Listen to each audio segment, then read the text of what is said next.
প্রথম কথা হচ্ছে কোথাও একটা ভুল হচ্ছে বা ভুল বোঝানো হচ্ছে। এই মুহূর্তে দাঁড়িয়ে সেই কারণেই প্রত্যেকটা জায়গা আলাদা আলাদা করে ভেঙে দেখার এবং সামনে তুলে ধরার প্রয়োজন রয়েছে। দ্বিতীয় কথা, এই মুহূর্তে এই যে সাময়িক স্বস্তি পেলেন শিক্ষক শিক্ষিকারা, এই যে কথাটা বলা হচ্ছে, আজকের এই পর্বটা শেষ হতে হতে বুঝবেন যে স্বস্তি পাওয়া তো অনেক দূরের কথা, যোগ্য অযোগ্য এই সমস্ত পরিচয় বা তকমার ওপরে উঠে এরপর যারা স্কুলে যাবেন, যে ধরনের নির্দেশ সামনে এসেছে তার মাধ্যমে শিক্ষক শিক্ষিকারা কোথাও একটা গিয়ে সিভিক শিক্ষক শিক্ষিকা এইরকম একটা জায়গায় এসে দাঁড়িয়েছেন। কারণ তারা আদৌ স্কুলে যাবেন কিনা, তারা পড়াবেন কিনা, তারা এরপরে শুধুমাত্র সাইন করে দিয়ে স্কুল থেকে বেরিয়ে আসবেন কিনা, এই সমস্ত কিছু নিয়ে প্রশ্ন তৈরি হচ্ছে। কেন তৈরি হচ্ছে? তার কারণ বছর ঘুরলেই কিন্তু এদেরকে বলা হবে যে হয় পরীক্ষায় উতরাও, না হলে স্কুল থেকে বেরিয়ে চলে যাও। যাই হোক, প্রথমেই হড়বড় করে গোটা বিষয়টা না বলে আমরা একদম ভেঙে ভেঙে দেখি।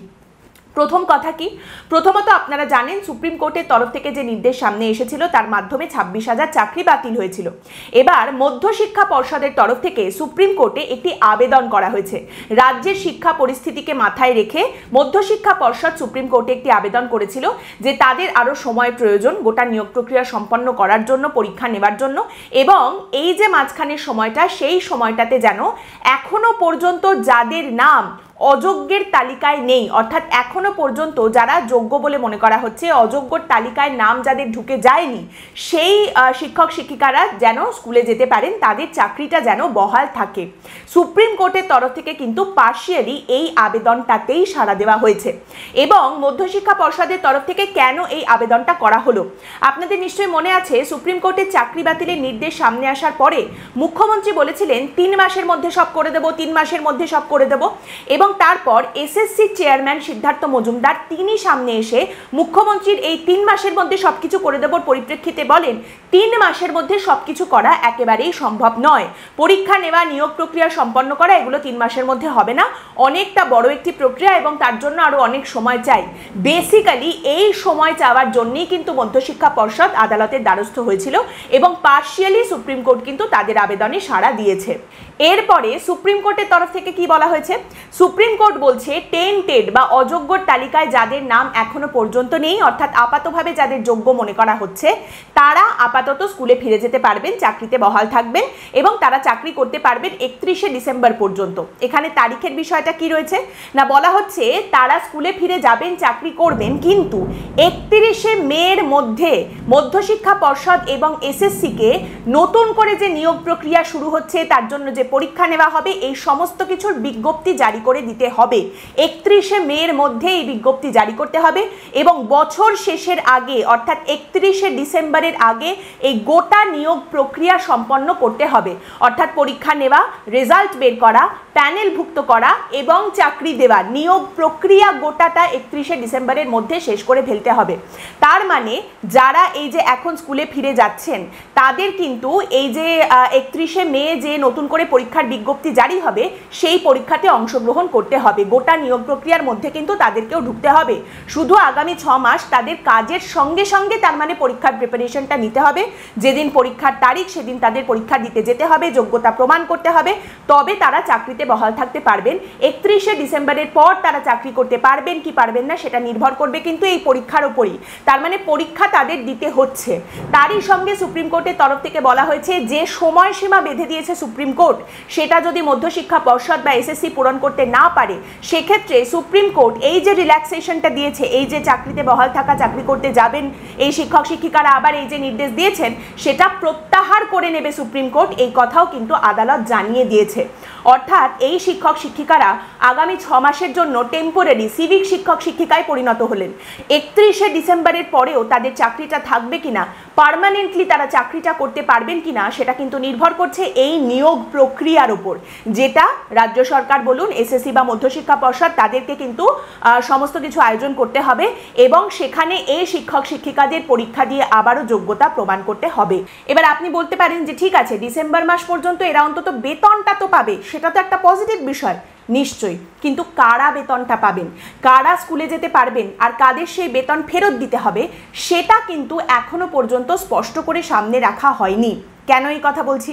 সুপ্রিম কোর্টের তরফ থেকে জানানো হয়েছিল যে সুপ্রিম কোর্টে এসএসসির তরফ থেকে একটি অযোগ্যর তালিকা জমা দেওয়া হয়েছিল, যেখানে নবম, দশম, একাদশ, দ্বাদশ, গ্রুপ সি, গ্রুপ ডি সব মিলিয়ে মোটামুটি 6000-এর কিছু বেশি নাম ছিল।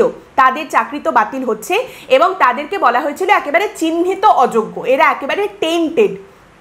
কিন্তু সুপ্রিম কোর্টের তরফ থেকে একথাও বলা হয় যে ওই অযোগ্যর তালিকা চূড়ান্ত নাও হতে পারে, ওর মধ্যে আরও নাম ঢুকতে পারে। কারণ এসএসসিকে বারবার যখনই জিজ্ঞেস করা হয়েছে যে এই 6000 নাম বাদ দিয়ে বাকি 19000 কি একেবারে যোগ্য, সেই উত্তর এসএসসি কখনোই দিতে পারেনি। বরং এসএসসি বলেছে যে না, আমরা এটা নিশ্চিত করে বলতে পারবো না যে ওই 19000-এর মধ্যে সবাই যোগ্য। যাই হোক, তারপরেও সুপ্রিম কোর্টের তরফ থেকে এই নির্দেশটা দেওয়া হয়েছে যে আপাতত ওই অযোগ্যর তালিকায় যাদের নাম রয়েছে, অর্থাৎ যারা একদম চিহ্নিতভাবে অযোগ্য, তাদেরকে কিন্তু ওই বেতন ফেরত দেওয়ার কথা বলা হয়েছে। এবার সুপ্রিম কোর্টের এই যে নতুন নির্দেশ এসেছে, সেখানে বলা হচ্ছে ওই অযোগ্যর তালিকায় যাদের নাম নেই তারা আপাতত চাকরিতে ফিরে যেতে পারেন, কিন্তু কাদের নাম ওই অযোগ্যর তালিকায় রয়েছে সেটা এখনো প্রকাশ্যে আনা হয়নি। এবার এসএসসি এটা প্রকাশ্যে আনতে পারে, তার দুটো পদ্ধতি রয়েছে। এক হচ্ছে এসএসসি ওয়েবসাইটে এটা পুরোপুরি পাবলিশ করে দিতে পারে যে অযোগ্যর তালিকায় কাদের কাদের নাম রয়েছে, তাহলে তাদের আর স্কুলে যেতে হবে না এবং তাদের বেতন ফেরত দিতে হবে। আরেকটা হতে পারে অযোগ্যর তালিকায় যাদের নাম রয়েছে ইন্ডিভিজুয়ালি প্রত্যেককে এসএসসি নোটিফাই করবে চিঠি পাঠিয়ে যে আপনার নাম অযোগ্যর তালিকায় রয়েছে এবং আপনাকে বেতন ফেরত দিতে হবে। তার মানে এক হতে পারে, যেটা ব্রাত্য বসু বলেছেন, এখনো পর্যন্ত তিনি যেটা বলছেন যে আইনি পরামর্শ নিয়ে যদি একটা পজিটিভ গো অ্যাহেড পাওয়া যায় তাহলে আমরা এসএসসির ওয়েবসাইটে ওই যোগ্য অযোগ্যর তালিকাটা পাবলিশ করে দেব। এবং মাইন্ডেড, এটা কিন্তু এসএসসির নিজের তালিকা নয়, এই তদন্ত চলাকালীন সিবিআই যে তালিকা বের করেছে, যেটা আদালতে জমা দিয়েছে, সেই তালিকার কথা বলা হচ্ছে, সেই তালিকায় প্রকাশ্যে আনা হবে। তাহলে একটা এটা হতে পারে, যেটা এখনো পর্যন্ত ব্রাত্য বসু বলছেন সেইভাবেই 21 তারিখ সোমবার এই তালিকা প্রকাশ করা হবে, 21শে এপ্রিল, সেইভাবে জানানো হতে পারে।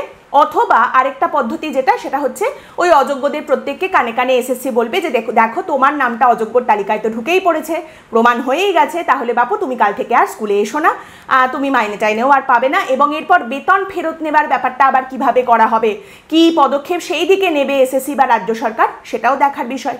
এবং তারই সঙ্গে এখানে সুপ্রিম কোর্টের তরফ থেকে যে রায় সামনে এসেছে তার আরেকটি দিক রয়েছে। শিক্ষক শিক্ষিকাদের আপাতত যারা অযোগ্যর তালিকা নেই তাদের স্কুলে ফিরতে বলার কথা হলেও এই মুহূর্তে গ্রুপ সি, গ্রুপ ডি যারা অশিক্ষক কর্মচারী, তাদের নিয়ে কিন্তু কোনো রকম নির্দেশ সুপ্রিম কোর্টের তরফ থেকে দেওয়া হয়নি। অর্থাৎ সুপ্রিম কোর্টের তরফ থেকে এই মর্মে গ্রুপ সি, গ্রুপ ডির যে চাকরি বাতিল হয়েছিল তার ওপরে নতুন করে কোনো নির্দেশ আসেননি, অর্থাৎ তারা কিন্তু কাজে ফিরতে পারবেন না। এবং তার কারণ হচ্ছে গ্রুপ সি, গ্রুপ ডির ক্ষেত্রে দুর্নীতি আরও বড় করে হয়েছে, ব্যাপক আকারে হয়েছে, আদালতের তরফ থেকে সেরকমটাই কিন্তু বলা হয়েছে। এইখানে কয়েকটা কথা পরিষ্কার করে দেওয়ার দরকার আছে।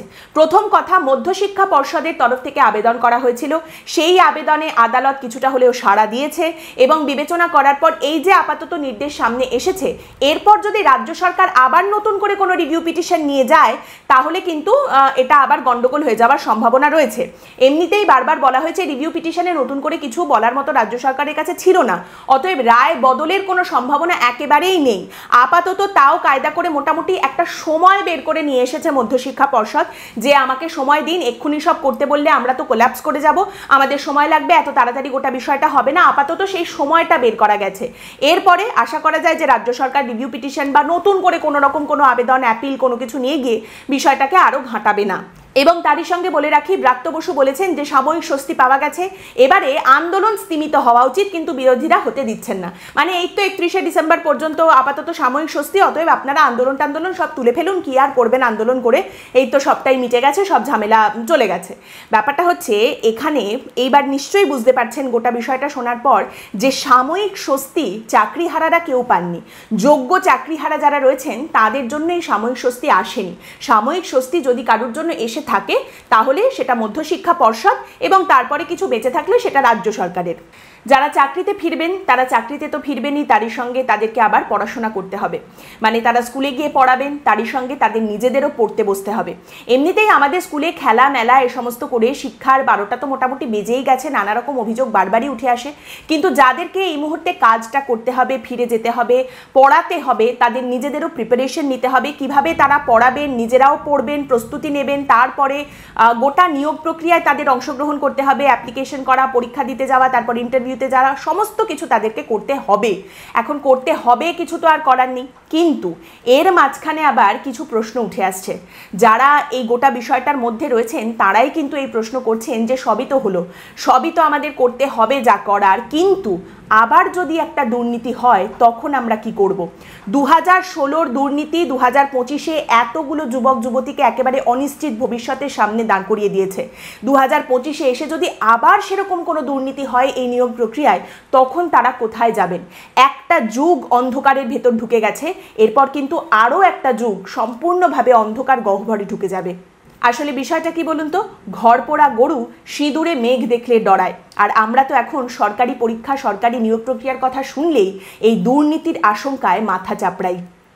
আজকের পর্ব এখানেই শেষ করছি। আপনাদের মতামত এই পর্ব সম্পর্কে অবশ্যই জানাবেন। পরের দিন দেখা হবে অন্য বিষয় নিয়ে আলোচনায়। ভালো থাকবেন।